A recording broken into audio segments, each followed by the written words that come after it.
We're looking forward to welcoming everyone back to start the summer term. I'm going to take you on a little tour of Jungle Room.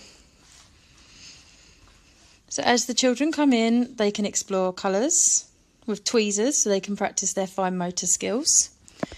We've got some puzzles set up for some quiet time. As we come over here, the children have got their small world area where they can explore and find all the different things hidden in boxes. How we learn in the Jungle Room is a big part of our day, and there's information available for the parents to see. At the back of our room we have a role play area to let the children use their own imaginations, and then they have an art gallery where they can display their own work. We also have a cosy area so the children can come and sit for some much needed quiet time during the day. Thank you for watching.